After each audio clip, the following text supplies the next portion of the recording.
tienen que estimar en tiempo cuánto sería el proyecto y diagramarlo en base a lo que vimos de metodologías ágiles, con sprints, que vayan movilizando, aplicando todo. Bueno, en cuanto al cronograma de la materia. Entonces, decíamos recién, semana que viene, tercera y última entrega del TP. Hoy vamos a retomar lo que es historia del usuario. Vamos a ver la última parte de la clase pasada.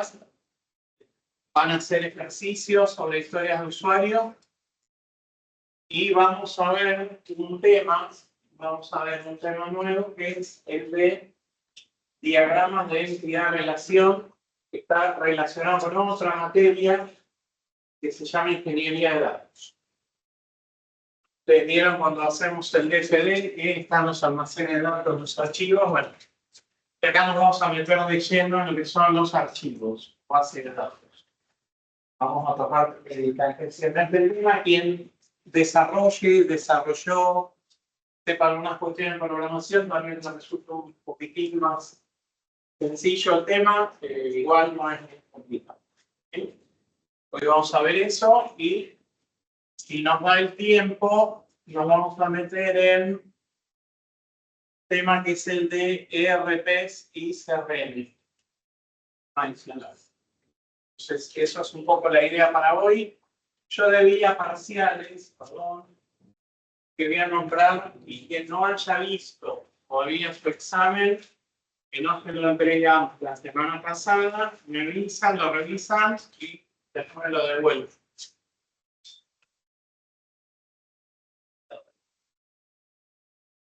Si no vino semana pasada, vino y no estaba el parcial, me avisa.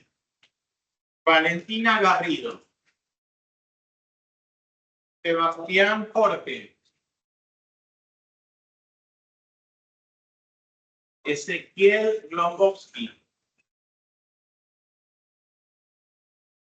Tomás Carafini. ¿Vos lo viste el parcial? ¿No? Bueno. Tomás, revisalo, no se le puede tomar foto, después te lo devolvés cualquier cosa. Ezequiel Zenini. Ezequiel Zenini, ¿no? Facundo Barnieri.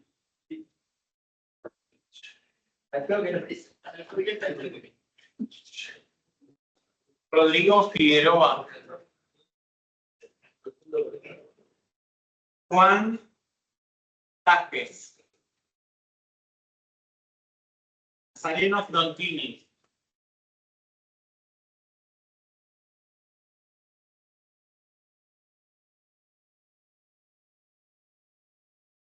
Ahí Agustín López.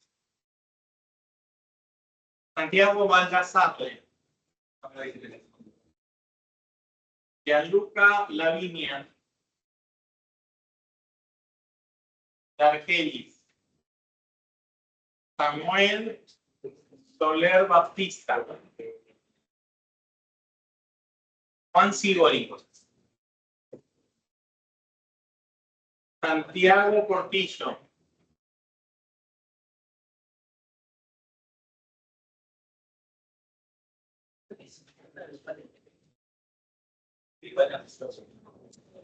Joaquín Tiscornia.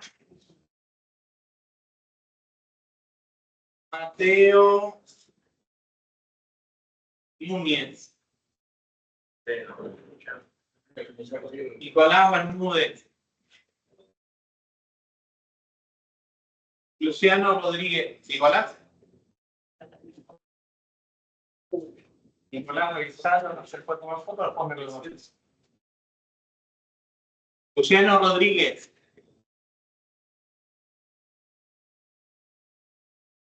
Germán Hitchfeld.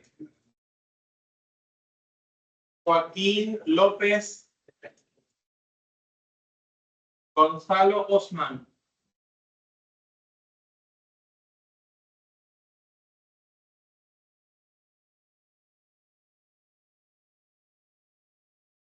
Ignacio Fioravanti.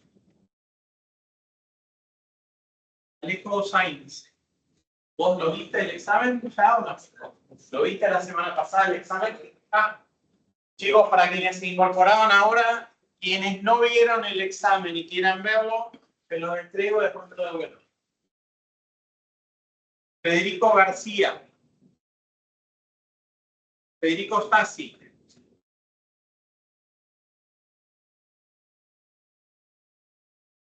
Valentino Dorrego.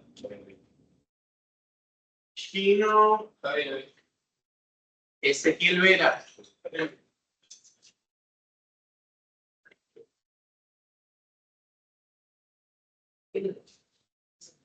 Verónica Arce.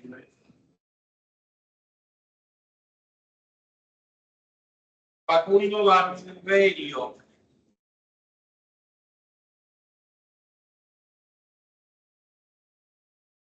Luciano Belli. ¿Lo viste vos, Luciano? No. Muy bien, revisarlo. Después Santiago Vites.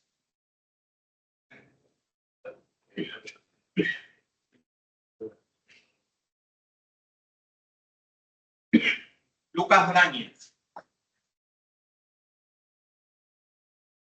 Valentina Castillo. Luciano Crucci. Muy bien, Luciano. Luciano, revisarlo. Bueno, volvemos a eso. No entiendo nada.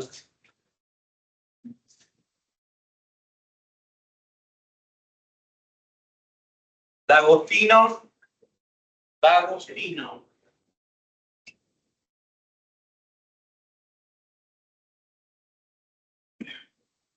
Santiago Fernández. González Lanzo Bautista. Martín Geller. Santiago López. Francisco López.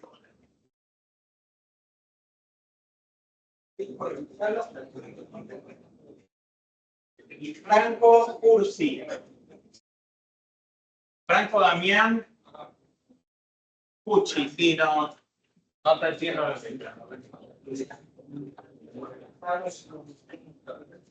Juliano Marco.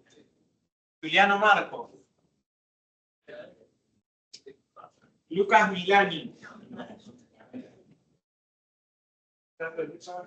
Matías Avie.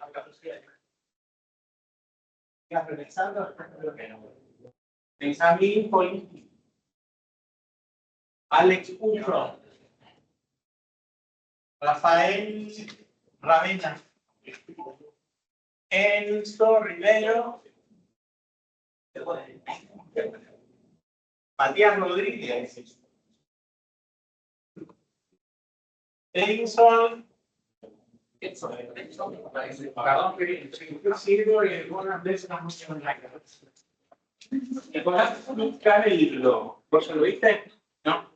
Felicitaciones. ¿Está bien? No se le puede. Bueno, chicos, revisan el examen y después me lo van devolviendo. Semana pasada empezamos a hablar de historias de usuario. Nombré a todos, ¿cómo está?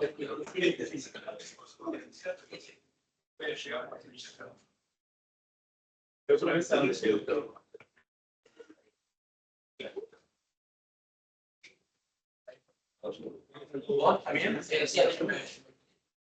No, pasa que algunos quedaron cuando...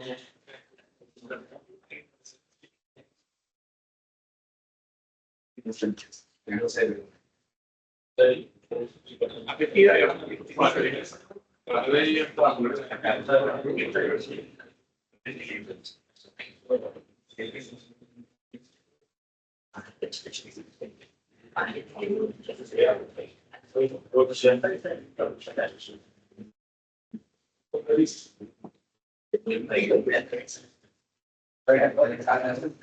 ¿Viste? Sí, igual.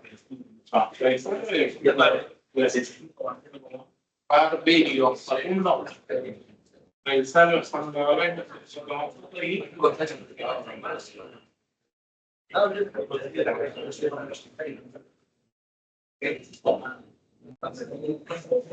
Gracias. Muy bien.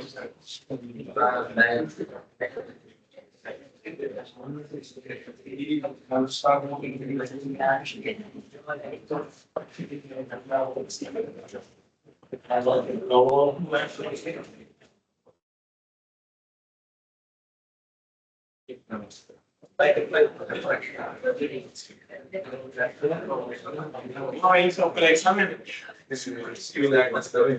No, sí, ¿cómo es tu apellido?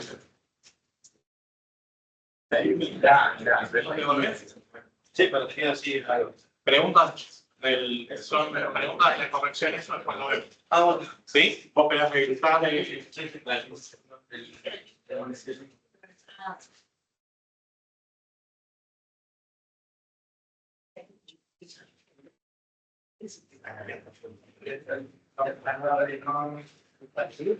y lo ves.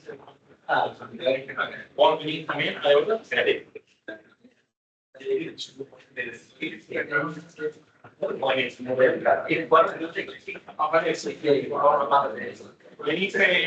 Sí, hay introducción. Después lo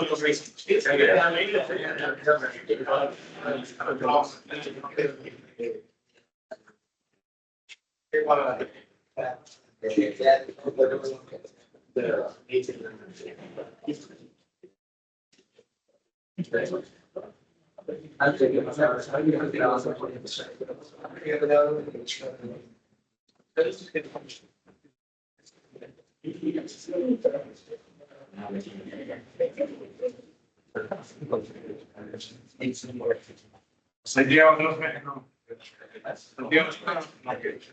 Martín Geller.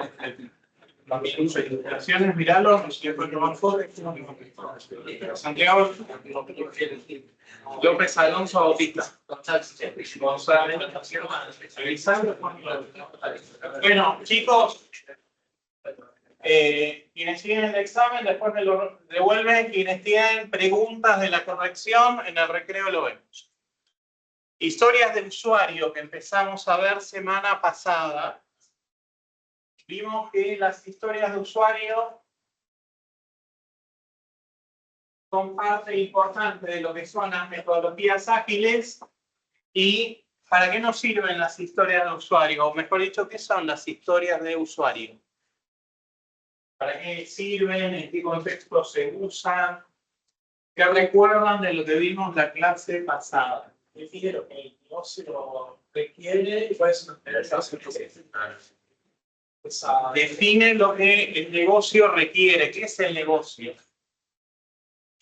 El cliente. Pues el cliente, la empresa que está requiriendo de un software, qué es lo que necesita, describe eso y se usan en el marco de las metodologías ágiles. Y ahí el compañero es una palabra clave que es requerimiento y bueno, básicamente es describe o detalla un requerimiento o necesidad de la empresa, del negocio. ¿Qué particularidades tenían las historias de usuarios? Teníamos esto, independent, que es independiente. Decíamos que cada historia es aislada o separada de la otra, es independiente, es individual. ¿Por qué decíamos que eran negociables? Hay como que desafiar la importancia de esas historias, si son necesarias o no, si son flexibles, qué valor le va a traer a la empresa y demás. De ahí venía la palabra valor, ¿no? El valor. Estimable, ¿por qué son estimables? ¿Por qué necesitamos que esas historias sean estimables? Entender cuánto tiempo va a llevar ese ejemplo para poder saber también si el sprint cuántas tareas podemos dar. Muy bien, perfecto. Ustedes cuando en el trabajo hagan el plan con metodología ágil, van a tener que estimar la cantidad de historia de usuario que ustedes imaginen, asuman, supongan que va a llevar el trabajo que van a proponer a la empresa, no es que ustedes lo van a hacer. Entonces, la importancia de estimar es saber cuánto va a llevar, qué recursos voy a necesitar. Desarrolladores, tester, horas. Small, porque decíamos que tiene que ser small. La historia de usuario. Esto porque tiene que traer un sprint. No puede ser muy general. No tienen que ser muy generales y eso. Y que puedan ser, que se puedan probar, ¿por qué?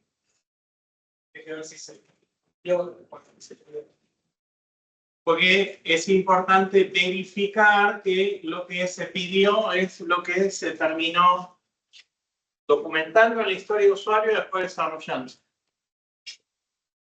¿Está bien? Independent, negotiable, matter, sticky, small y testar. Smart, acá había otro jueguito de palabras, specific. La historia de usuario tiene que ser, ¿sí? Specific tiene que ser específica, puntual. Tiene que ser algo concreto, ¿no? Tiene que ser algo muy ambiguo, irme con la rama. Medible, bueno, vuelve a aparecer acá. ¿Qué quiere decir que una historia de usuario sea medible?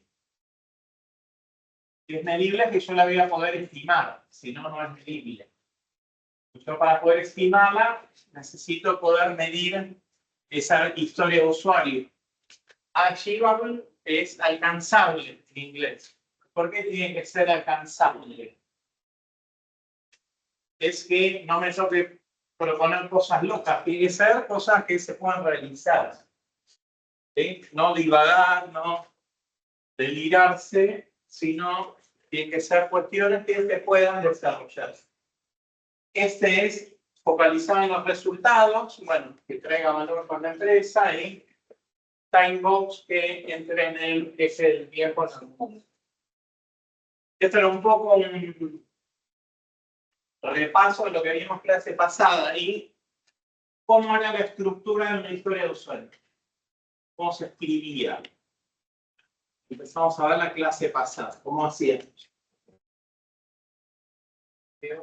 Muy bien.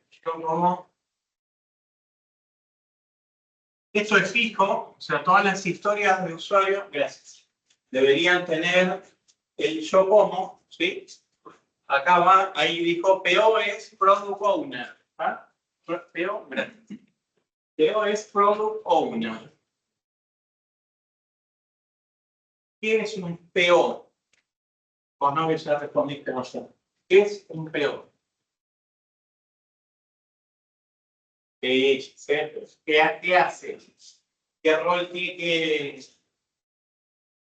Yo como Product Owner, está muy bien. ¿Qué es lo que hace un Product Owner en una empresa? Ya el nombre medio lo dice, ¿no? Es el dueño de un producto, pero no es que es el dueño porque pagó por el producto, es el que conoce muy bien algún proceso de negocio de la empresa, conoce de algo específico de la empresa. Generalmente son personas que tienen dentro del organigrama alguna posición importante. Jefe de tesorería, jefe de compras, jefe de pagos, jefe de almacenes. El mercado pago puede ser responsable de integración con los bancos. Estoy inventando. Pero la persona responsable de la integración con los bancos del mercado libre o el mercado pago puede ser el dueño del producto. Bueno, el producto ahí de integración. ¿Sí? El product owner es quien tiene el conocimiento específico y quien cuida por un producto o un área de la empresa. Bueno, seguimos con la estructura de la historia de usuario. Yo como el rol y cómo seguía. Quiero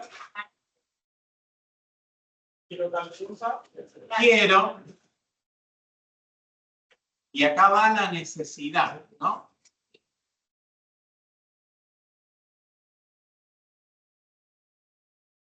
Bueno, esto tiene que ser lo más detallado posible para, ahora sí, necesidad de Argenis, para, y acá va el objetivo.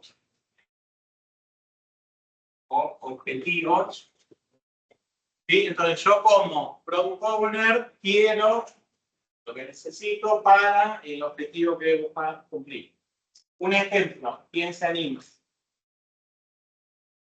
Esto, la idea es que lo puedan volcar en la entrega número 3 del trabajo práctico, 5 o 6 historias de usuario bien detalladas, que van a conformar parte del proyecto que ustedes van a proponer en el precio. ¿Quién se anima, chicos? Historia de usuario.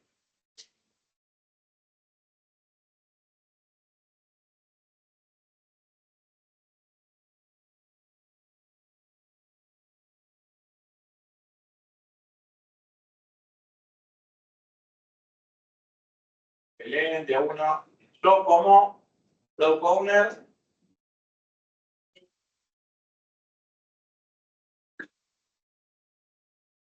Esta es una necesidad que tiene el product owner para el software que se está desarrollando. Entonces, ¿qué puede ser?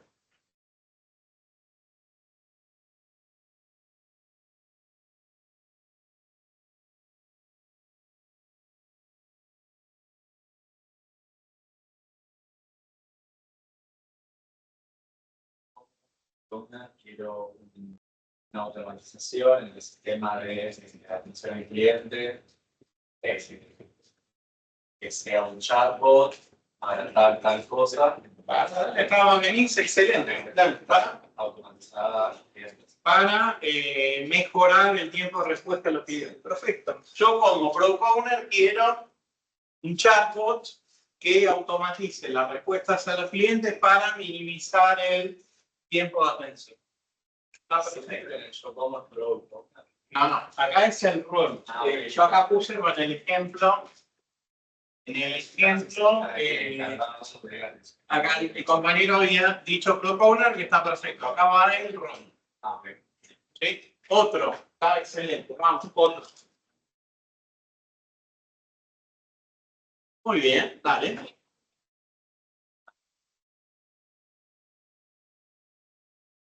Perfecto. Yo como dueño de un restaurante es un rol, ¿sí? Quiero un menú interactivo con botones, bla, bla, bla, lo que fuera, para mejorar la experiencia de los clientes. Está perfecto. Yo como profesor de WADE quiero que modifiquen en el web campus el aplicativo de carga de notas para permitir, quiero que mejoren el aplicativo de notas permitiendo importar desde un archivo Excel las mismas para evitar errores y minimizar el tiempo. ¿Está bien? ¿Se entiende la? Bueno, una historia por un. Sí, señor. Ejemplos de historias de usuario.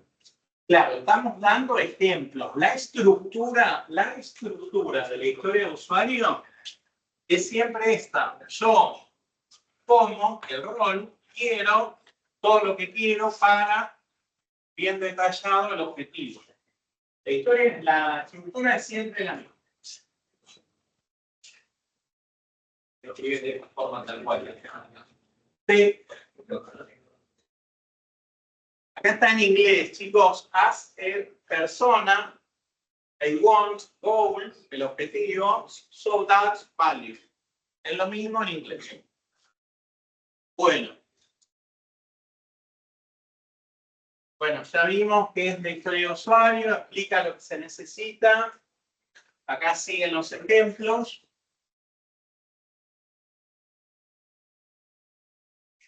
Hablamos de perfil, de necesidad y de objetivo. Entonces, es importante saber en un proyecto los distintos roles que tenemos.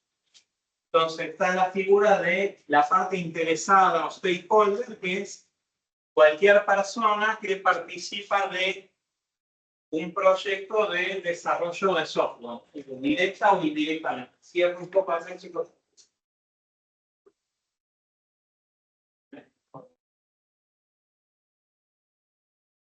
La necesidad, vimos que tiene que ser algo detallado, qué es lo que se está buscando, qué objetivos hay y demás. Y el propósito, perdón, la necesidad, ¿no? Es eso detallado y el propósito, tengo que mostrar el valor que va a traer a implementar esa historia de usuario de la mejor manera posible. Bueno, acá estaba, ¿sí? El Product Owner. El Product Owner es quien cuida desde su lugar uno de las partes, digamos, que va a tener el software de acuerdo al área de interés de esa persona, de acuerdo al área de expertise donde él trabaja. Scrum Team en la metodología habíamos dicho que es todo el equipo de desarrollo con un tester, Scrum Master, etc. Cuando hablamos de importancia de historia de usuario nos referimos a ¿qué pasaría si yo no tengo esto? Y no hay algo estructurado, queda libre albedrío de quien lo escriba, por ahí son confusas. Entonces, cuanto más clara esté esta historia de usuario, menor cantidad de controversias o de idas y vueltas voy a tener después. Entonces, el documentar esto en forma clara ayuda a que el proyecto se desarrolle de una mejor manera. Hay un montón de herramientas que permiten la documentación de historias de usuario. Una de ellas es Azure DevOps. Hay muchas. Quien trabaje con el desarrollo de software seguramente conozca estas herramientas. Azure DevOps, Jira, etc. Hay varias. Y lo otro también es que permiten la colaboración, integración, comunicación entre los equipos. Bueno, esto lo vimos, el tema de independiente, negociable, valioso, estimable. Y habíamos dicho que las historias de usuario, mejor dicho, el desarrollo de software mediante metodologías ágiles, cuando Nico presentó la semana pasada que teníamos la Mona Lisa arriba con el proyecto en metodología tradicional y con la metodología ágil, íbamos viendo que ya de entrada uno iba viendo a la Mona Lisa con distintos grados de tonalidad, pero podía ir ya teniendo entregas en forma temprana. Con la metodología vieja vimos que no, ¿sí? Se iba entregando por partes. Y al final del proyecto uno se daba cuenta que no era lo que se buscaba o se necesitaba. Dentro de las metodologías ágiles hay tres términos que son claves: ética, feature e historia de usuario. Historia de usuario ya vimos. ¿Quién sabe qué es una ética y una feature? ¿Sí? Ética es de dónde se van a desarrollar todas las features. Muy las bien. features van a ser las tareas que salgan de esa ética, que va a tener como un objetivo en sí. La ética, que por ejemplo va a ser desarrollar todo un menú de inicio para una aplicación, y las features van a ser, bueno, desarrollar el login, desarrollar el botón para completar desarrollar la pantalla de fondo. Está perfecto, lo describiste excelente. ¿Vos trabajás con esto? Sí. Ah, muy bien. Bueno, a ver, ética. Entonces, como dijo el compañero, es como el nivel más alto. Si uno, vamos a hacer una analogía con un banco, que vamos a desarrollar un software para un banco. Yo podría decir que la ética es banca minorista. ¿Sí? Entonces, el software que yo voy a desarrollar es banca minorista, es un título. ¿Sí? Entonces, ahora dentro de banca minorista hay un montón de cosas. Están los créditos hipotecarios, los cuentas corrientes, los plazos fijos, la caja de ahorro, compra-venta de dólares. Entonces, banca minorista es como el padre, digamos, de, pensándolo en un árbol, es como el nivel superior. Feature es lo que se desprende de esa ética. Es decir, yo para implementar la banca minorista, para que el banco tenga el software que les permita gestionar la atención a los clientes. ¿Qué features voy a necesitar para banca minorista? Y son las que venía comentando recién. plazo fijo, créditos hipotecarios, tarjetas, caja de ahorro, cuentas corrientes, etcétera, etcétera, etcétera. Cada una de ellas son una feature, es como una gran, ¿sí? Hasta si uno lo ve de otra manera, podría decir, bueno, plazos fijos, ¿sí? Si es como que lo quiero agrupar en forma más baja, puedo decir, bueno, épica podría ser plazo fijo. Después dentro del plazo fijo, bajo más alta. Entonces, dependiendo de dónde uno ponga la lupa, puede ser uno la épica o el otro. Historias de usuario es el conjunto de necesidades que conforman una feature. Pasando en limpio, épicas. El macro requerimiento. Feature es el conjunto de requerimientos o necesidades que conforman una épica. Historia de usuario es el conjunto de necesidades que conforman una feature. Estos siempre están relacionados en un proyecto, porque cuando uno habla de una historia de usuario hace referencia a qué feature corresponde y de qué épica es. ¿Alguna duda o pregunta?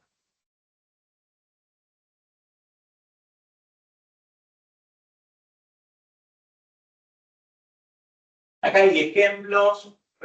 Como cliente quiero cambiar la dirección de envío de un pedido para que me pueda llegar a casa o a la oficina. Bien simple, ¿sí?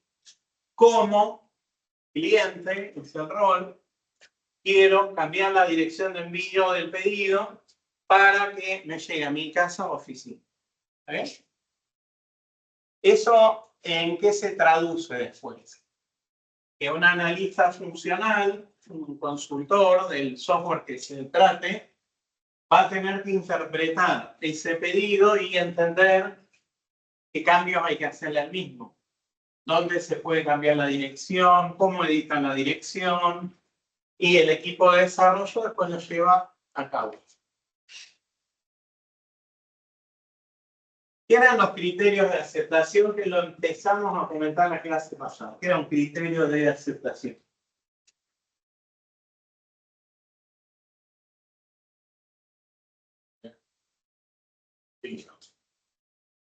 Es lo que se necesita que se acepte o es lo que se necesita que cumpla el desarrollo para que sea aceptado. Son los puntos mínimos que tiene que tener para que se pueda dar como válido el requerimiento o la historia de usuario. Entonces, por eso decíamos que los historias de usuario tienen que ser específicas. Cuanto menos específicas sean, después es difícil poder validarlas. Y cada una de estas características, que sean medibles, alcanzables, relevantes y que estén limitadas en el tiempo. ¿Hola? Entonces, ¿por qué creen que es importante esto? Ya está claro que es el concepto de criterio de aceptación. Ahora, ¿por qué sería importante tener criterio de aceptación?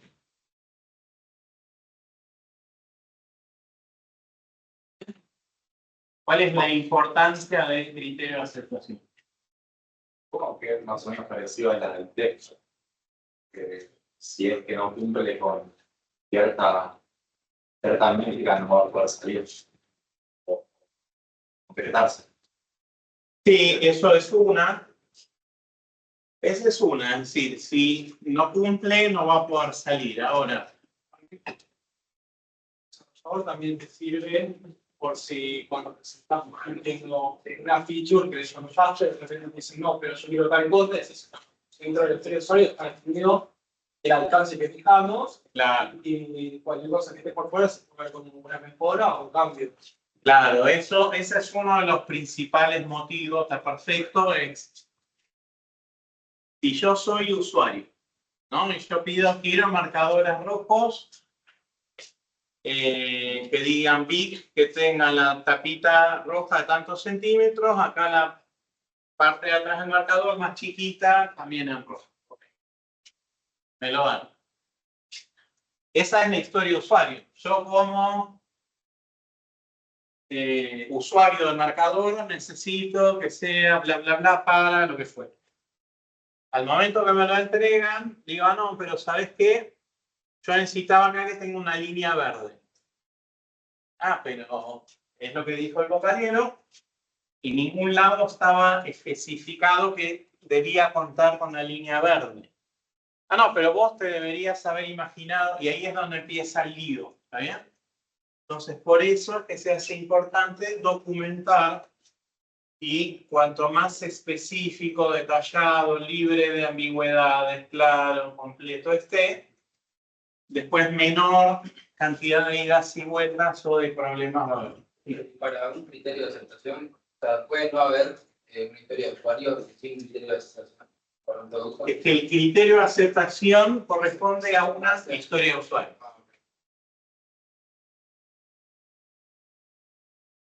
El ejemplo que daba del dueño del restaurante era de Argelis para el menú interactivo. Yo como usuario o dueño del restaurante quiero un menú interactivo, dinámico, para que los clientes tengan la mejor experiencia. Es una historia de usuario, es amplia porque es un menú interactivo. ¿Sí? Puedo pedir cualquier cosa, que tenga, no sé, 500 puntos de menú, que tenga 10, que tenga 20.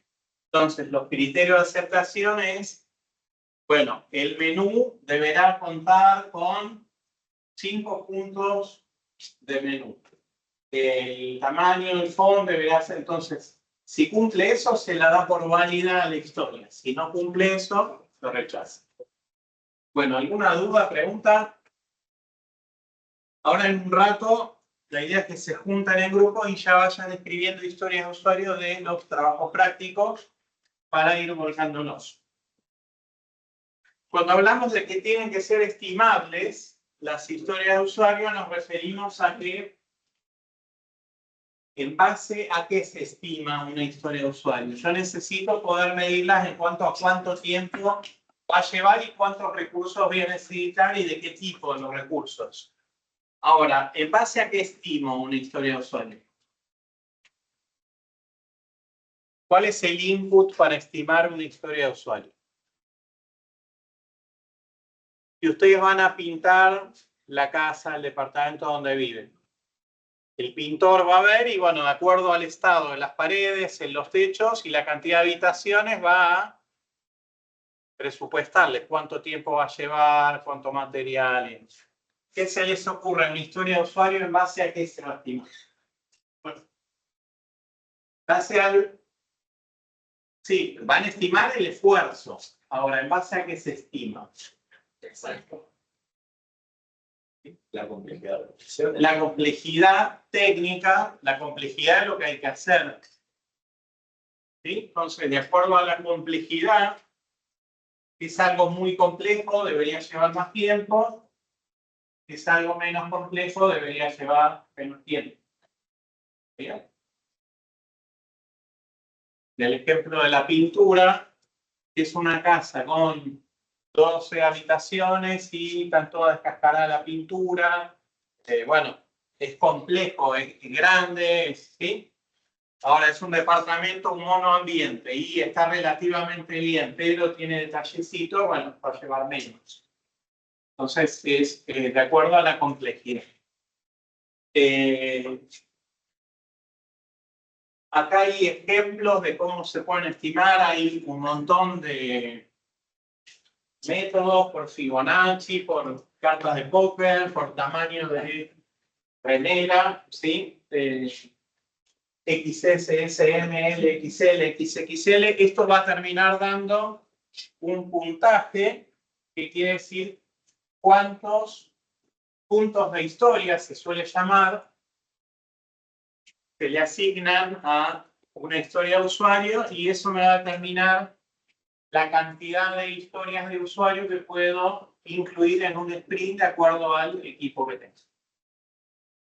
Entonces, por ejemplo, un punto de historia puedo definir que lleva un cuarto del sprint, tanto, depende de cada proyecto, puedo decir que 2 puntos de historia en vez de un cuarto del sprint es medio sprint, 4 puntos de historia es el spin completo. Ahora, ¿por qué le doy un punto, 2 puntos o 4? Va a depender, como decía acá el compañero, de la complejidad de la tarea de lo que hay que hacer.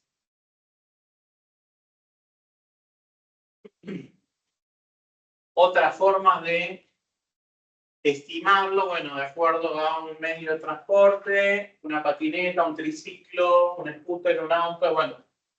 El cohete espacial va a ser aquella historia de usuario que es mega compleja, tal vez ya está más asociado a lo que es una ética o una feature. Cosas que se tienen en cuenta al momento de estimar, como decíamos recién, la complejidad, los riesgos, si qué problemas me puedo llegar a encontrar al momento de desarrollar la historia o implementarla. El despliegue se refiere a la puesta en vivo, la salida en vivo de esa historia de usuario, y interdependencias tienen que ver con esa historia de usuario si se relaciona con otra u otras historias de usuario.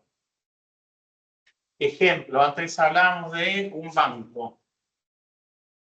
Entonces, si yo estoy viendo la funcionalidad de cuenta corriente, las historias de usuario que tengan que ver de cuenta corriente, y tal vez van a tener que ver con historias de usuario que hablen de cheques, ¿sí? Cuenta corriente, cheques, entonces van a estar relacionadas. Despliegue es qué consideraciones voy a tomar al momento de implementar esa historia de usuario. Hay checklists por lo general que son como listados de control que hay que seguir para asegurarse que la implementación sea correcta. Chicos, ¿alguna duda, pregunta de esto? Yo tengo. Dale.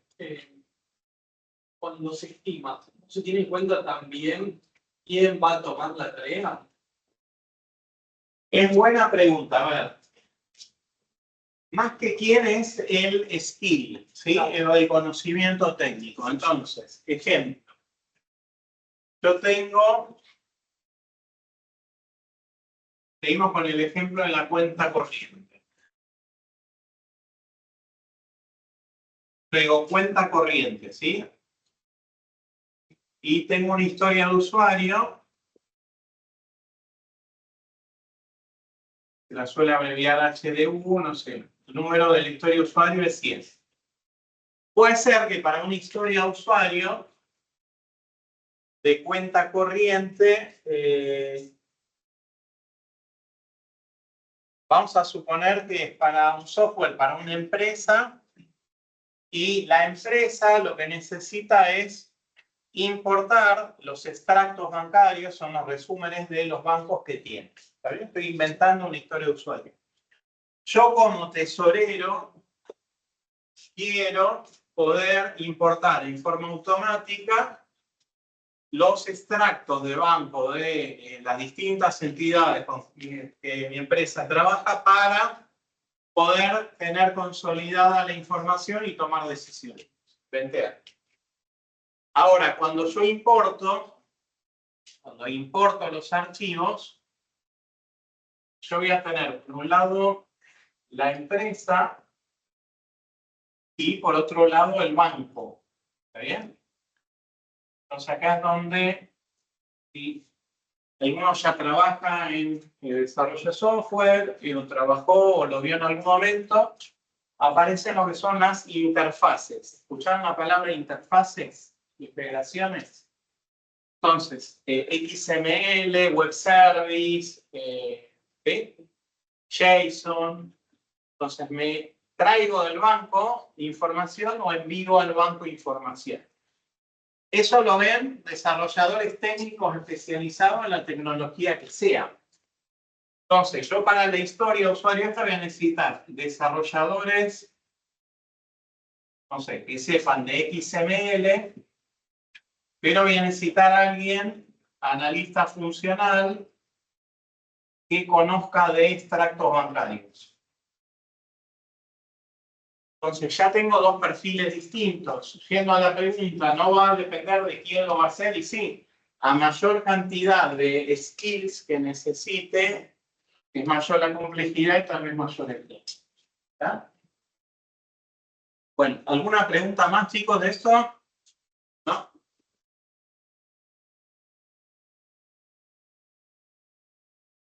Bueno, hay varios indicadores en equipos ágiles, en proyectos que se miden, que tienden a saber cómo está yendo el proyecto.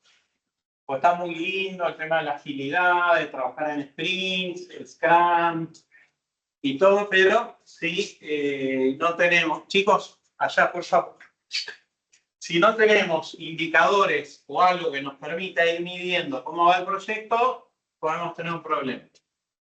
Entonces, esto Velocity, un poco lo que pide es, en este sprint, en el 2, yo tenía un total de 67 historias de usuario, ¿sí? De las cuales terminé 55 y me quedaron incompletas 12.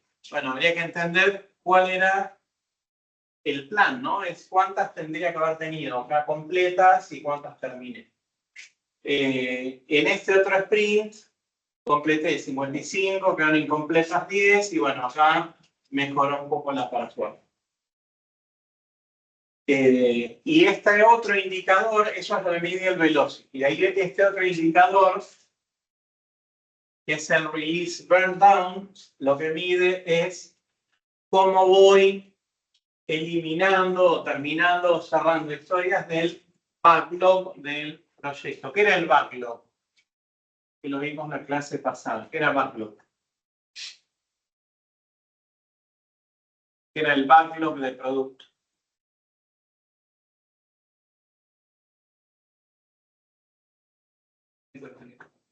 Es la lista total de requerimientos que tengo y el backlog sprint, que era, o sprint backlog, que son de esa lista total, ¿cuántos incluyo en el sprint? Bueno, acá hay ejemplos, historias usuarias que están re largas y que no se entienden nada. La idea, como decíamos, tiene que ser simples, entendibles, claras. Y habíamos hablado la semana pasada también de dos conceptos, definition of ready y definition of done. ¿Qué es definition of ready? ¿Qué quiere decir definition of ready?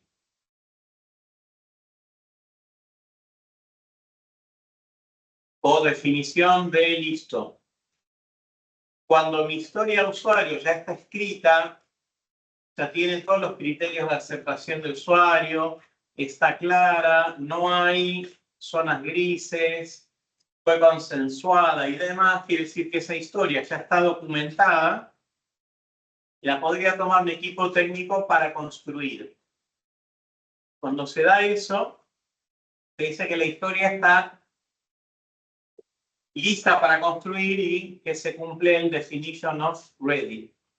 Bien, está lista para que un equipo técnico la construya. Entonces, de nuevo, tiene que estar documentada, clara, sin ambigüedades, con todos los criterios de aceptación y que quien la pidió, el rol de quien la pidió, la valide y diga, ok, esto es lo que necesito, está correcto. Y el definition of done, ¿qué es?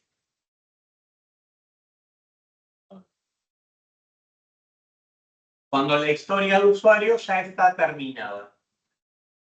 En la materia que terminada quiere decir que un equipo técnico la desarrolló, la construyó y un equipo de testing la aprobó, la validó y el rol, digamos, que pidió la historia de usuario confirmó que está ok. En la materia que sigue, que es ingeniería de requerimientos, van a ver que hay dos términos que son el ciclo de requerimientos. Van a ver que hay unos son muy similares, que uno es la verificación y otro que es la validación. Entonces, verificar un requerimiento o una historia de usuario, dependiendo del autor, porque hay varios autores, a veces lo usan para el definition of done, verificar quiere decir que verifico que el producto que me entregaron funcione según lo que pedí, o podría ser que yo verifico que la historia de usuario cuenta con todo lo que yo pedí como usuario, como stakeholder. Y validación lo mismo, ¿sí? Puedo validar que la historia de usuario contenga todo lo que necesito o que el producto final cumpla con lo que se pidió. Vamos a ver una lista y ejemplos de el definition of ready. Es lo que decíamos, historia de usuario clara y entendible. ¿Sí? Tiene que estar clara, sin ambigüedades, sin confusiones, sin cosas que presten a la duda. Criterios de aceptación definidos y acordados.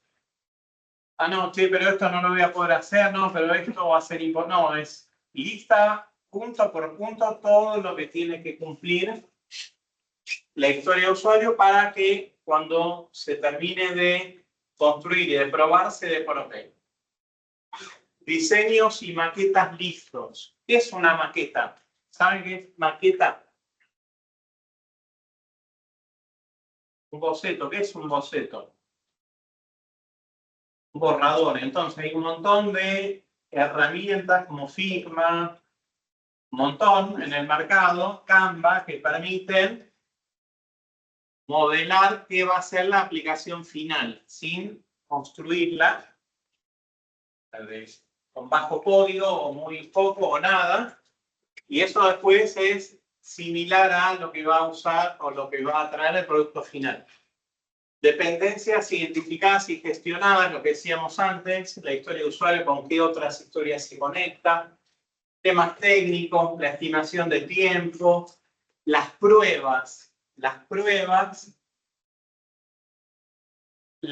quiere decir, cuando yo documento la historia de usuario, tengo que documentar lo que se llaman, ¿ustedes me dijeron que testing la están cursando? ¿Ya vieron casos de prueba? Sí, sí. Bueno, esto es pruebas identificadas, unos casos de prueba. Historia de usuario, el de antes. Yo como tesorero quiero los extractos bancarios. Bueno, caso de prueba es, caso 1, bueno, se debe probar que se importe correctamente el archivo del Banco Nación. Caso 2, se debe probar que, ¿ves? Todo lo que voy a probar. Prioridad establecida. ¿Qué era la prioridad de una historia de usuario? Prioridad de una historia de usuario es la importancia que tiene para el negocio, para quien lo pide, los recursos que voy a necesitar y si vienen temas legales y demás. Teniendo todo eso, se dice que la historia estaría lista para construir. Y similarmente, el done, que es decir, cuando se completó la historia de usuario, es cuando se implementó y se probó. ¿Sí? Se implementó correctamente, se validó, el usuario dio el ok, se cumplieron todos los criterios de aceptación, las pruebas, la documentación está completa, revisiones de código. Revisión de código quiere decir que se revisa el código para verificar que cumpla con los estándares de calidad, que tenga todo lo que tenga que tener para ser aceptado y que se desplegó es que se implementó el software correctamente en un entorno de prueba. El último tiene que ver con temas ya más regulatorios de protección de datos y demás. Bueno, vamos a ver un breve video. Acá hay material adicional por si quieren chusmear después.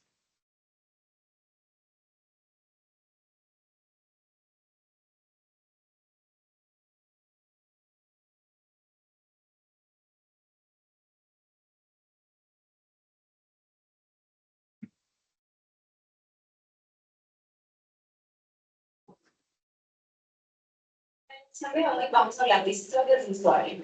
El propósito de esta lección es explicar lo que son las historias de usuario, mostrar cómo son elaboradas, mostrar diferentes maneras de evaluar su calidad y sus ventajas y desventajas.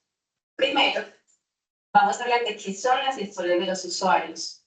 Las historias de usuario son representaciones de los requisitos o funcionalidades que los clientes solicitan para cumplir con los objetivos del negocio.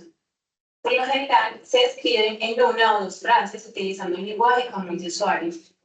Es una técnica muy utilizada en metodologías ágiles de desarrollo para el establecimiento de los requisitos, acompañada de las conversaciones con los usuarios y las pruebas de validación.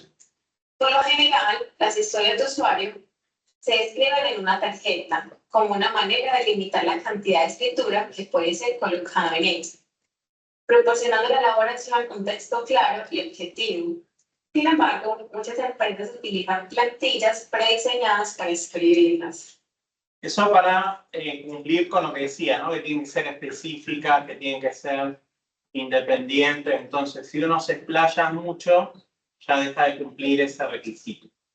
Las historias de usuario tienen que responder 3 preguntas relacionadas con las necesidades del cliente, que son, primero, ¿quién es el beneficiado?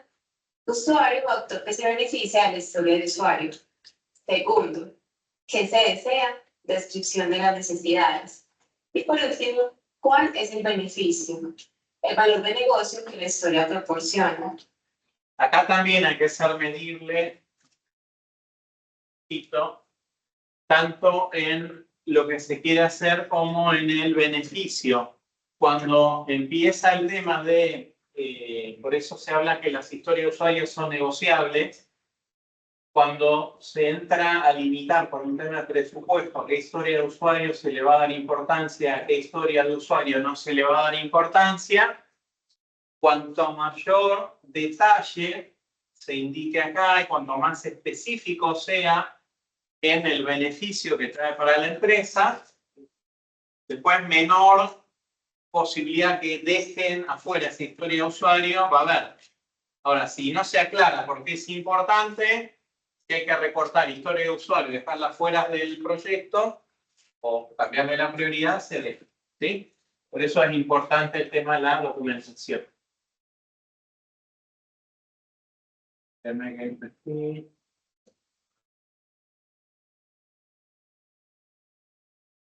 Y por último, ¿cuál es el beneficio? El valor de negocio que la historia proporciona. El modelo tradicional para escribir una historia de usuario es el siguiente. Como Robert, quiero algo para beneficiarme. Por ejemplo, como operador del hotel es el Robert, quiero establecer grandes tarifas en las habitaciones en mi hotel, ese vendría siendo el algo, para maximizar mis ingresos. Ese es el beneficio que se busca. Otro ejemplo es, como vicepresidente de marketing y ventas, quiero revisar el desempeño histórico de ventas para identificar las regiones geográficas y productos de mejor desempeño. Otros ejemplos son, como cliente quiero consultar el catálogo para poder encontrar el producto que deseo comprar. Como cliente, lo que quiero es que los productos seleccionados para la compra queden almacenados con un carrito de compras para poder visualizar todos mis productos y precio total. Hay varias maneras de evaluar la calidad de las historias de usuario y vamos a hablar de 2 de ellas. La primera es la fórmula de las 3 C y dice que una historia de usuario cumple bien su función cuando atiende a 3 características C, que son: la primera C es card o tarjeta. Las historias se escriben tradicionalmente en las tarjetas. La idea es que sea lo suficientemente pequeña como para no exceder el tamaño de una tarjeta. La segunda C es la conversación, que es la discusión que el cliente y el equipo de desarrollo tienen en torno a las historias para tener comprensión común de las funcionalidades que serán entregadas. Y la tercera C es la confirmación. Se confirma que el software se está desarrollando de acuerdo a lo que el cliente espera tener en producción a futuro. Estas son las pruebas que verifican las historias. La segunda manera de evaluar la calidad es por medio del criterio INVEST.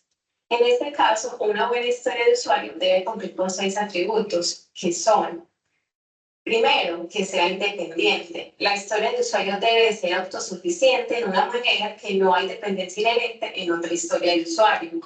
Segundo, que sea negociable.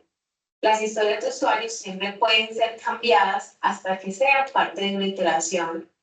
Tercero, que sea valiosa. Una historia de usuario debe entregar valor para el usuario final. Cuarto, que sea estimable. Usted siempre debe ser capaz de estimar el esfuerzo de una historia de usuario. Quinto, que sea pequeño. Las historias de usuario no deben ser tan grandes como para convertirse en imposible planificar o priorizar con un cierto nivel de certeza. Y por último, que sea comprobable. Las historias de usuario o su descripción relacionada debe proporcionar la información necesaria para hacer la prueba del desarrollo posible. Otro concepto importante saber cuando se habla de las historias de usuario es el concepto de épicos. Épicos son historias de usuario que son demasiado grandes para implementarlas en una sola iteración, por lo que tendrá que dividirse en historias de usuario menores. Por ejemplo, tenemos una historia de usuario. El usuario puede buscar puestos de trabajo, pero esta historia se puede dividir en pequeñas historias. Por ejemplo, el usuario puede buscar puestos de trabajo por la ubicación, rango de salario, título del trabajo, nombre de la empresa y la fecha en la que la vacante se publicó. Otro ejemplo sería, el usuario puede ver información detallada de cada puesto de trabajo que fue encontrado por la búsqueda. Y otro ejemplo, el usuario puede ver información detallada acerca de la empresa que publicó la vacante. Para que una historia de usuario sea ejecutada en una iteración, debería de ser primero lo suficientemente pequeña para que pueda ser concluida dentro de la iteración. Para que esto sea posible, tenemos que dividir una historia grande Chicos, cuando habla de iteración se refiere a sprint. ¿Sí? Sprint o iteración. en pedazos más pequeños, pero aún conservando la propiedad que cada historia debe tener. Esto se le conoce como splitting. Entre las ventajas de las historias de usuario tenemos, primero, crear historias de usuario es fácil. Las historias de usuario son rápidas y fáciles de escribir. Los clientes que no tienen experiencia en desarrollo de software pueden escribirlo fácilmente para comunicar sus objetivos. No se invierte mucho tiempo ni dinero para escribirlas, así que si fueran alteradas o nunca usadas, el equipo no pierde mucho tiempo en su desarrollo. Segunda ventaja. Están escritos por los usuarios. El ideal es que las historias sean escritas por el usuario o cliente en la mayoría de los casos. Esto permite que el equipo de desarrollo pueda pasar tiempo con él y comprender mejor la funcionalidad que se quiere. Si un cliente no se siente cómodo para escribir historias de usuario para su proyecto, el equipo de desarrollo puede intervenir y ayudarlos, permitiendo una mejor comprensión de lo que el producto final tiene que realizar. Tercera ventaja. Priorización. El cliente es capaz de priorizar en sus historias de usuario cuáles ideas son más importantes para el desarrollador y qué tareas se pueden dividir en elementos para una mejor estimación. Por otro lado, las historias de usuario no son una documentación detallada, tampoco ese es su objetivo. Es un reto el documentar los requisitos no funcionales con las historias de usuario. Al hacer uso de Y cuando habla de no funcionales también nos estamos metiendo tangencialmente en lo que es la materia que sigue, ingeniería de requerimientos. Cuando uno habla de requerimiento funcional, o sea, hay como dos tipos de requerimientos. Requerimientos pueden ser funcionales o no funcionales.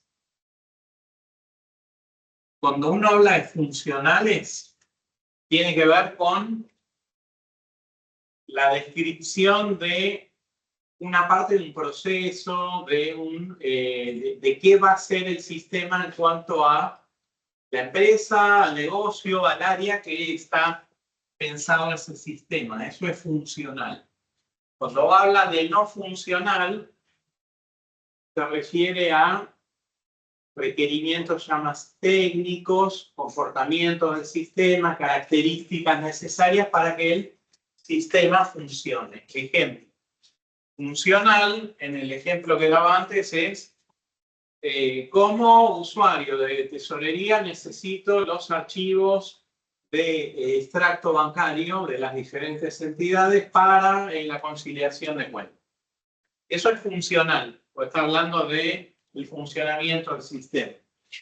Ahora, no funcional quiere decir que ese software o esa aplicación, desarrollo que estoy pidiendo, va a tener que correr en sistema operativo Windows y va a tener que tener un tiempo de respuesta de 15 segundos máximo para importar el archivo. Entonces ya hablo de un comportamiento más de qué va a hacer, sino cómo lo va a hacer. Cuando hablo de eso es no funciona, ¿sí? Pero bueno, eso se ve en detalle. No. La licencia del usuario para escribir requisitos no funcionales, la historia va a ser ambigua o incompleta, debido a que el objetivo principal es la documentación de requisitos funcionales. Y puede no ser adecuada para entornos muy burocráticos o cuando el nivel de documentación es impuesta por el cliente. Por ejemplo, cuando el cliente tiene reglas o leyes que obligan a seguir ciertos pasos a la documentación de requisitos. Como se ve, las historias de usuario son requisitos que se escriben en una o dos frases utilizando el lenguaje común del usuario. Por lo general, se escriben en una tarjeta. Sin embargo, muchas empresas utilizan plantillas prediseñadas para escribir estos. El formato más común de una historia de usuario tiene que responder a 3 preguntas. ¿Quién es el actor? ¿Qué quiere? ¿Y para qué lo quiere? Una buena historia de usuario debe seguir los criterios de calidad, ya sea, por ejemplo, la fórmula de las 3T o el criterio INVEST. No son una especificación detallada de requisitos, sino un recordatorio para colaborar en el tema de la historia de usuario. Ahora, quiero invitarla a revisar los ejercicios de los temas. Bueno, chicos, ¿algún comentario, alguna duda, pregunta de este tema de historia de usuario? ¿No? Bueno, como decía en un rato, la idea es que ustedes se dividan en grupos y empiecen ya a escribir ya la solución que van a proponer para la empresa. A esta altura todos deberían tener la solución pensada a proponer, cuáles van a ser las 4 o 5 historias de usuario y escribirlas y escribir los criterios de aceptación también de las historias. ¿Está? Bueno, vamos. Ahí terminamos. Bueno, ¿alguna pregunta, duda de este tema? ¿No? ¿Súper claro? Entonces, si está súper claro, pasamos a otro tema.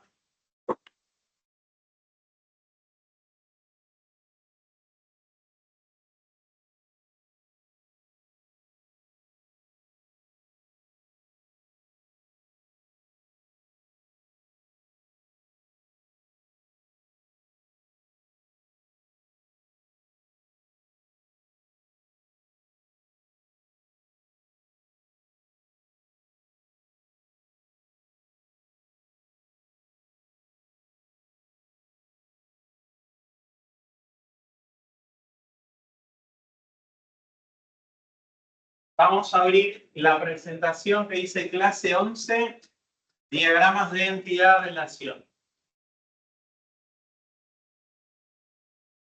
Acá también nos vamos a meter tangencialmente, porque tampoco la idea es que salgan expertos de este tema, pero nos vamos a meter tangencialmente en otra materia que van a cursar, que es la de ingeniería de datos. ¿Recuerdan cuando vimos los BFD? Cuando vimos los BFD,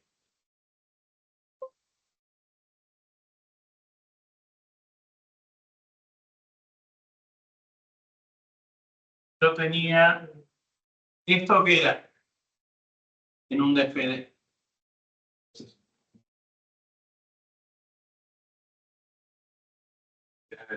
Sí.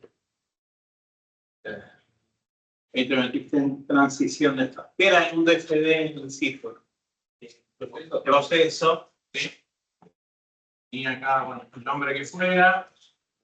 Los cuadrados que eran, chicos. Entidades. ¿Qué representan las entidades? Sí, ¿quién interactúa, conversa con el sistema? Las flechas que eran.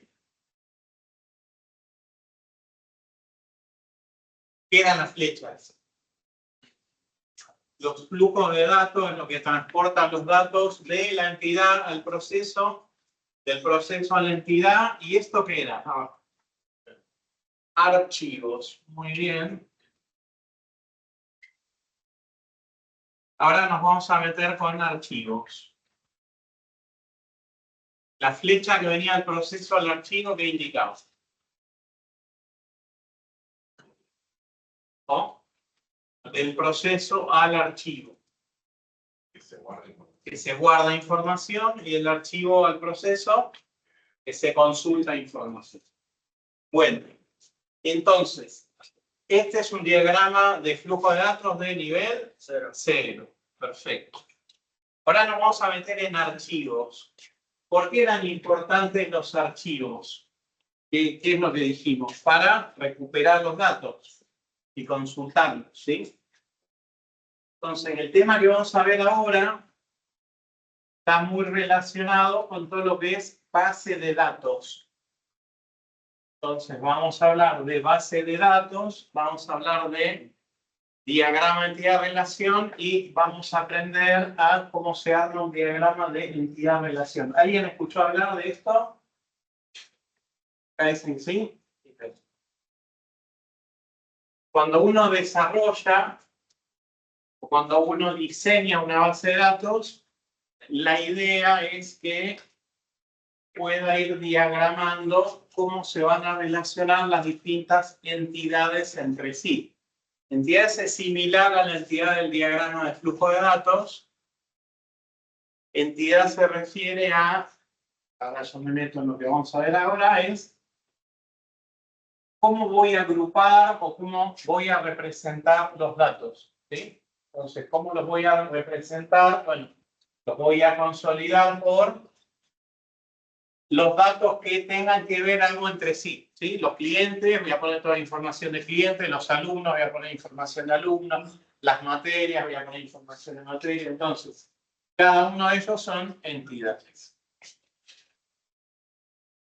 Entonces, este diagrama de entidad-relación nos permite reflejar gráficamente cómo se interconectan entre sí las distintas entidades y cómo los datos se representan dentro de lo que es una base de datos.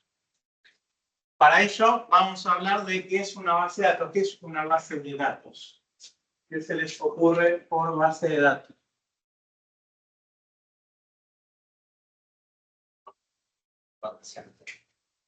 Base de datos es conjunto de datos que están interrelacionados, que tienen un propósito, ¿sí? Que sirve para lo que es la toma de decisiones y que son datos que son consumidos por personas, por empresas con algún objetivo.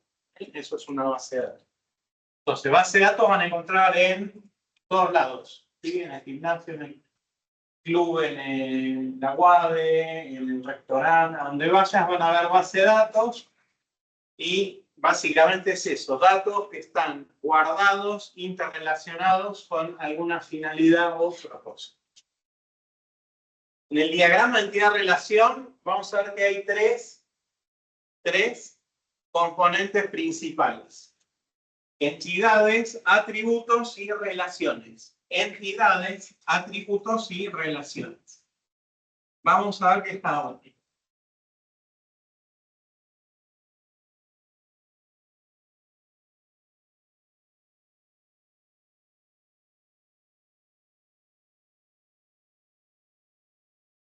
Las entidades se representan como rectángulos. Entidades son rectángulos. Los atributos son óvalos. Y las relaciones son rombos. ¿Sí? Acá se van a hacer un mareo porque ¿qué era el rombo en un cursograma? Claro, el rombo acá en el diagrama de entidad-relación es una relación. Diagrama entidad-relación me muestra cómo las distintas entidades o agrupadores de datos se interconectan o se relacionan entre sí. Cómo las distintas entidades o agrupadores de datos se interconectan o relacionan entre sí. ¿Ah?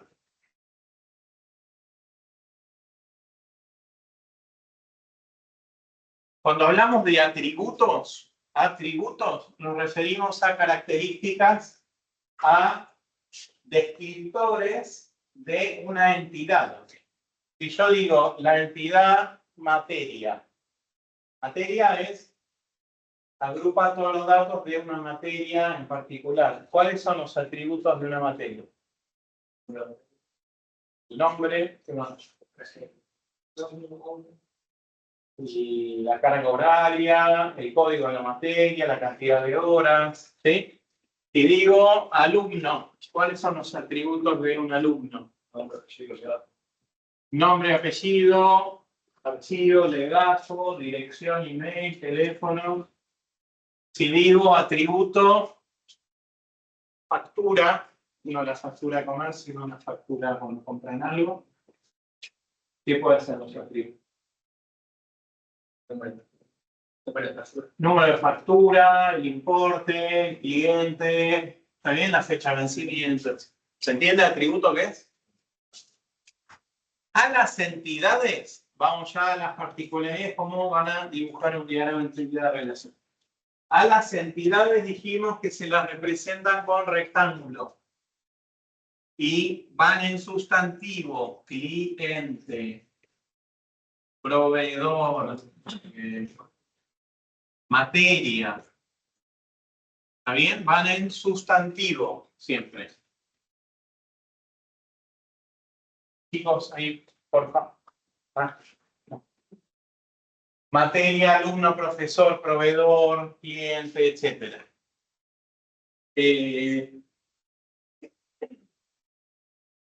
Entidad, cuando hablamos de un atributo clave se refiere a aquel que identifica unívocamente a una entidad. ¿Cuál puede ser el atributo clave de un alumno? DNI o legajo, el atributo clave de una materia, el código de la materia, también es lo que identifica unívocamente a una entidad. El atributo clave, ahora vamos a ver cómo se representa.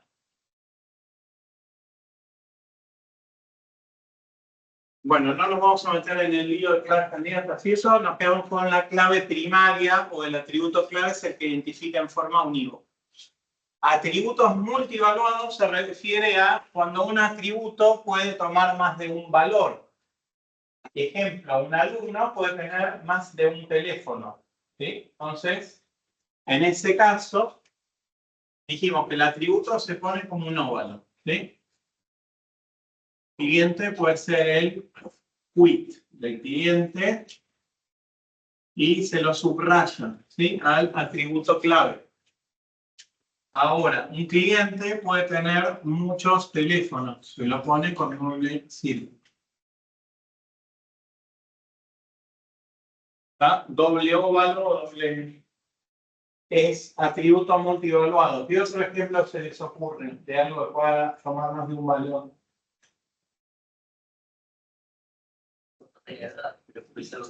¿Más de una edad? No, es al mismo tiempo puede tener más de un valor. La dirección, por ejemplo, si el cliente tiene la dirección de envío y la dirección fiscal, ¿sí? Email, muy bien, bueno, etc. Ese es multivaluado. Derivable, atributo derivable es aquel atributo que lo puedo deducir a partir de otro. Acá el compañero dijo edad, ahí sí. Si yo tengo la fecha de nacimiento, ¿puedo deducir la edad de alguien? Sí. Una factura, si tengo la condición de pago, los días de vencimiento y tengo la fecha de la factura, saco el vencimiento. Entonces, derivable es aquel atributo que lo calculo a partir de otro. Relaciones, y acá viene el hilo, porque esto cuesta siempre entenderlo, es la cantidad de veces que una entidad se interconecta con otra. La cantidad de veces que una entidad se conecta o se relaciona con otra. Si yo digo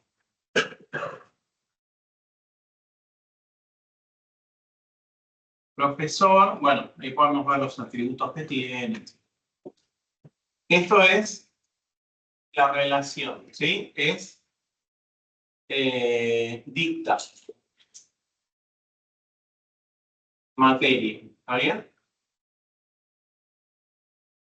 Profesor dicta materia. Las cardinalidades son estas que están acá. Es 1 a 1, 1 a n, n a 1 o n a n, n a muchos. 1 a n, vamos a ver esta, que es 1 a muchos, se refiere a que un profesor podría dictar muchas materias. ¿Sí? Es aquel profesor que dicta muchas materias, dicta sistemas 1, sistemas 2, base de datos. Ahora, la vuelta es cada materia es dictada por un solo profesor. Es decir, no hay dos profesores que dicten la misma materia. ¿Entiendes? Vamos de nuevo. Si yo vengo acá, digo, un profesor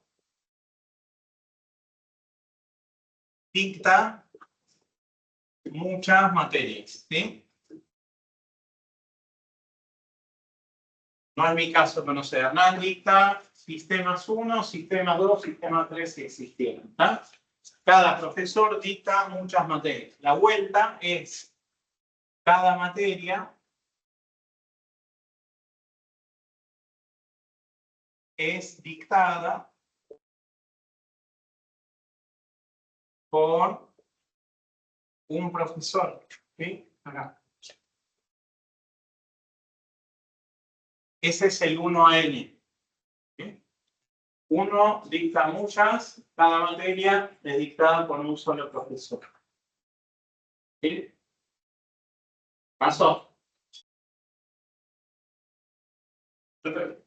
Ahí vamos. Por esto cuesta siempre. Vamos a suponer esto. Cliente hace, pero mal, pedidos.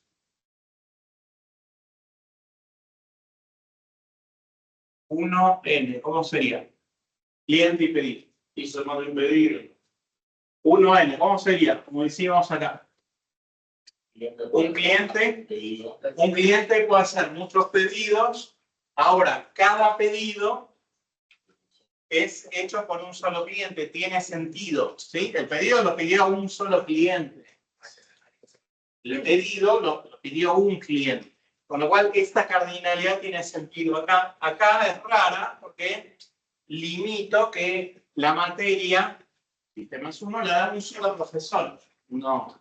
En la práctica esto es N a N, realmente, ¿sí? Un profesor podría dictar muchas materias, cada materia podría ser dictada por muchos profesores. Sí, alguien iba a preguntar algo. No, justo es eso. Justamente una materia puede ser dictada, ¿no? Ahí es N a N, ¿sí?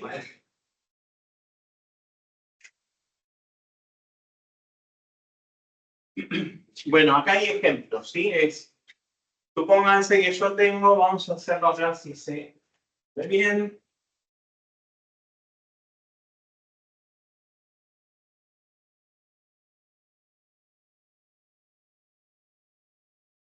Departamento quiere decir el área de una empresa, ¿sí? Departamento de finanzas, compras, ventas, sistemas, de recursos humanos, eso es departamento. NAN sería NAN. NAN es de muchos a muchos. Claro, pero donde ahí dice NAN. NAM es NAN o NAM es lo mismo. Se refiere a lo mismo. Supongamos esto. Para que es el ejemplo acá.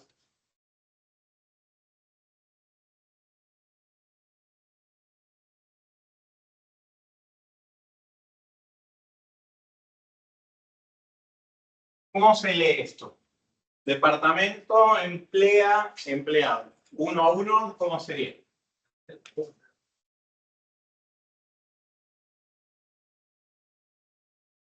Un departamento emplea a un solo empleado. O sea que quiere decir, mejor dicho, que en un área de una empresa hay un solo empleado. Ahora, este empleado va a estar en un solo departamento. Medio raro, ¿sí? Ese es el 1 a 1. Con 1 a n, ¿cómo sería? El departamento puede tener muchos empleados. Y empleados pueden. Un departamento tiene muchos empleados, está perfecto, y cada empleado está en un solo departamento.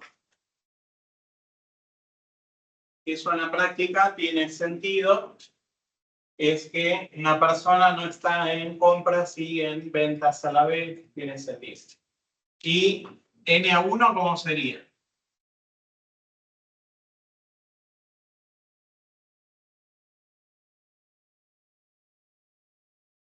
En cada departamento se emplea a un solo empleado, ¿sí?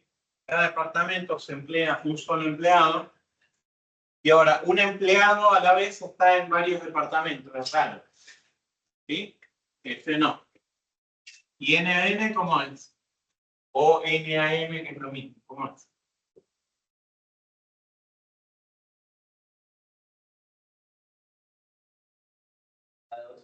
¿Cómo? O sea, cualquier cantidad de empleados y cualquier cantidad de... Esto es así. En un departamento se emplean muchos empleados, o sea que hay muchos empleados, que la práctica pasa. Ahora, un empleado a la vez puede estar en varios departamentos. De los dos lados hay él. ¿Sí? Bueno, esto en los exámenes, en el final o en el operatorio del TP, digamos, en cualquier examen, cuando se pide un DER, ustedes tienen, DER o diagrama de relación, tienen que poner la cardinalidad de acuerdo al enunciado. Tienen que leer el enunciado, interpretar y ver si es 1 a n, n a 1, n a n. ¿Ah? ¿Alguna duda, pregunta? Bueno, vamos a interpretar este diagrama de entidad-relación. ¿Qué entidades tenemos?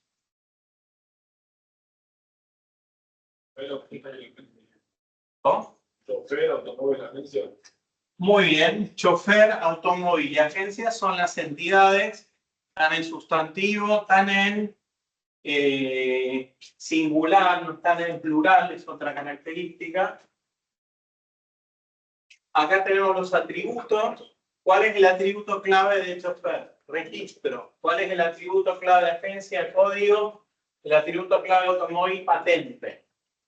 Cuando tienen esto, que el domicilio tiene el número y la calle, se llama atributo compuesto. ¿Sí? La calle, la dirección tiene la calle, el número de la localidad, etc. Eso es un atributo compuesto. ¿Y cuáles son las relaciones? Chofer maneja automóvil y ¿qué más? Y automóvil posee agencia. ¿Cómo se lee esta cardinalidad entre chofer y automóvil? Chofer manejado. Muy bien. ¿Y la vuelta? Es manejado por un solo chofer. Entonces, cada chofer maneja un solo automóvil y un automóvil es manejado por un solo chofer. Acá es como que tiene que dar vuelta la relación con web. ¿Y esta relación cómo sería? Un automóvil pertenece a una agencia, pero una agencia tiene varios automóviles. Perfecto. ¿Ese atributo cómo se llamaba?